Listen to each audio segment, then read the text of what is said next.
7:35. Now, this is a really lovely story. 2 new runners have qualified for the Tokyo Olympics this summer after they won the British Marathon trials on Friday.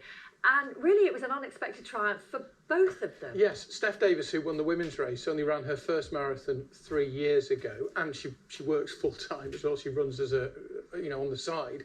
Chris Thompson has hit his stride at the age of 39. He's been running for years.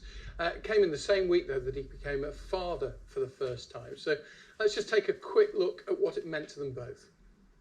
Look at the clock. It's going to be under 2:11. It's a massive personal best for Chris Thompson, one of the nice men of the sport, one of the really delightful individuals.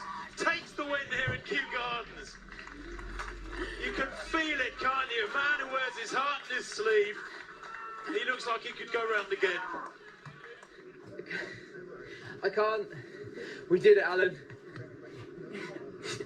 I feel like, I don't know, this week is just not me for 6. I've been trying to hold it together, and everything just, I don't know, I've never felt so much emotion in my life. Well, I think Chris has caught his breath now because we can speak to him. He's in Surrey, and Steph also joins us from South London this morning. Hello, and congratulations to both of you. Absolutely fantastic achievement. Oh. Steph, if we can come to you first. Oh, hang on a sec. There's, now look. Steph's just been upstage. Sorry, Steph. We'll come to you in a moment because Chris has just been handed his tiny newborn baby. Oh, Chris, just tell us all about this little one. He's just been having breakfast. We're trying to time it because he's so he can say hi. But he's a little star, and he's shown his appreciation in his own little way. I tell you what, he's beautiful. What weight was he when he was born? He was £10 2 ounces. Oh, wow. So I thought he looked like a big fella. I thought. Yeah. Wow.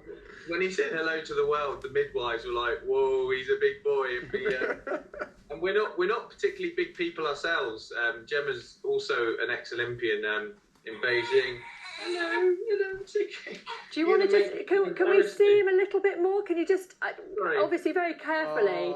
Look at him there. He's got his I Love Mummy, his I Love Mummy kit on. He has no idea he's on TV right now. All he's thinking about is food and the fact he needs his nappy changed. I think that's brilliant. Goodness. What a moment for him. Hopefully you've recorded it and you can play it back to his 18th birthday or something like that, Chris.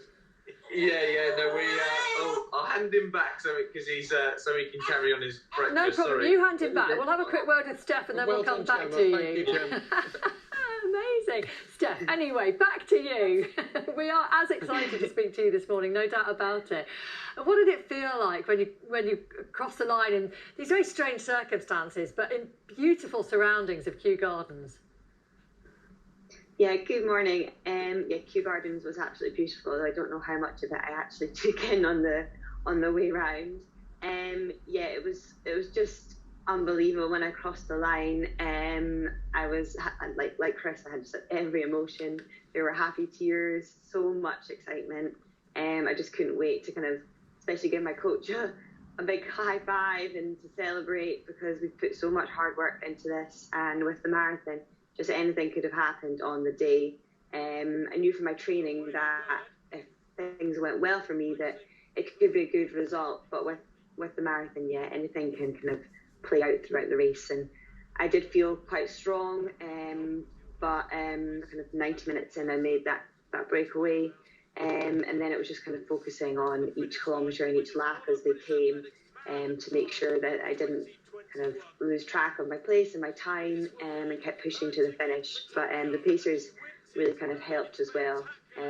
Josh was with me till pretty much one lap on my own at the end. And by that point, I was just absolutely buzzing and really, really wanted just to get that finish line as quick as possible.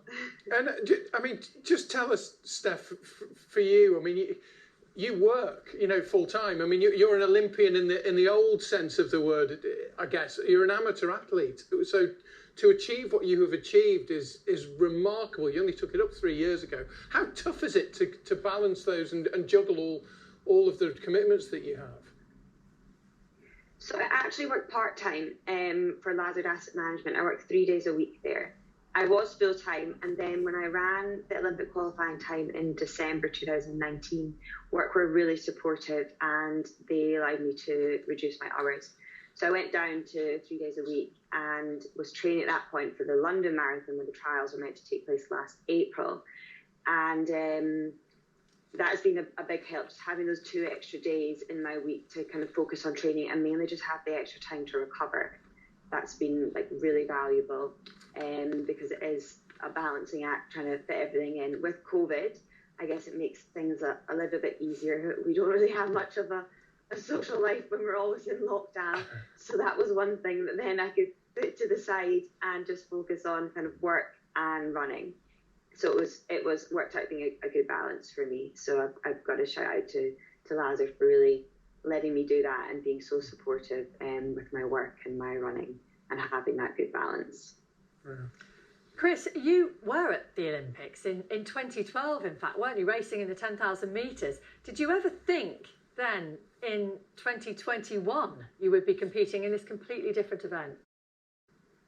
No, not even remotely. I mean, I was, as you say, I was at London 2012, and I competed the night of that Super Saturday, when it was just a crazy night of the British medals with Mo, Jess and Greg.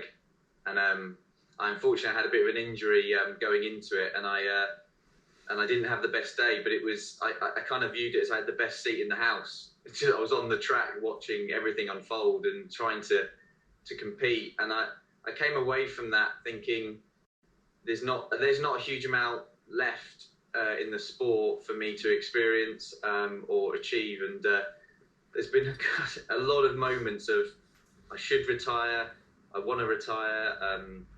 I've had Achilles operations. I've had a lot of things happen, and to have a moment like I did on Friday, I still can't quite believe it. I've never experienced such a strong, like Steph. It's just to cross the line and become an Olympian on a day and everything happen is one thing, but to do it off the back of having a child and everything that's happened over the years and this year and everything, I still can't get my head around it. I'm exhausted right now because this is the dose of reality I've got. You hear this from parents. I do that in the morning, and I was up till 6 a.m. with Theo, feeding him, changing him, burping him, and I'm like, this is reality. I mean, he doesn't care at the moment. He just wants me to look after him, and I'm just all over the place. I still can't come down from it all. It's just the fact I'm talking to you guys and on breakfast at BBC. I watch you talk to people, that I'm not the person being interviewed. This doesn't happen. This is not real. Well, do you know what? I mean, it's phenomenal at 39. I just wonder if I could ask you a quick question about the kind of technical questions, I suppose. Yeah. Chris, I noticed when you were, you dropped back, didn't you? You ran your own race. You let them run away from you, which must be quite a brave thing to do, because I guess you know what you've got to do and you know your body, but did you worry that you'd lost it because you'd let them go? Yeah, absolutely. I mean, marathon running is it's very strange that you prepare so hard, you train so hard, and then the back off is so great that you almost forget the last good session you had, and so you go into it feeling like it's been a while since you've run hard and really pushed your body, and there's an element of, can I still do this? What's going on? The conditions on the day, how everyone else is going to respond. And quite early on, I wasn't feeling particularly like I was enjoying the pace that we were going at, and I thought I need to do my own thing for a little bit. And I thought, if the gap happens, it happens. And it grew a bit bigger than I was hoping it would, but I couldn't do anything about it at that point other than just run my own race. And I thought the second half things would mix up a bit, but I honestly, there was the amount of times that went through my head, I thought, A, I've messed this up, and B, these guys are in better shape than I thought. And I was trying to just stick in it. And yes, it was deliberate, but you're watching your Olympics in the distance get away from you, and you're thinking, this really is the moment that it's slipping through. And for it to turn on its head like it did, I think just added to the emotion even more, because I just went from It's 35 seconds in front of me is the Olympics to I'm in front, I'm going away. Don't cramp. Just don't cramp. I'm screaming at myself. Just don't cramp. Yeah. And actually, yes. the race strategy, Steph, yours was completely different because you took the lead from about the halfway mark, almost kind of a bit like Paula Radcliffe style. But just finally and briefly, what is it going to feel like? Can you have any idea, or do you have any idea, to actually be there representing Great Britain in that strip, out there in Japan, in an Olympics, in an event that you didn't even do 3 years ago? Yeah, I'm so excited. This is my first time wearing the GB and vest and representing my country. I was meant to for the World Half Marathon Championships last October, but I had to pull out due to injury. So I've had the kit sitting there, so I'm so excited to actually be able to put it on and wear it for a race, and to be able to do it for the marathon, which is my favourite event. I love training for it. I just love everything about it. It's so exciting, especially at the Olympic Games. I can't believe it. Like Chris was saying, it's still all sinking in.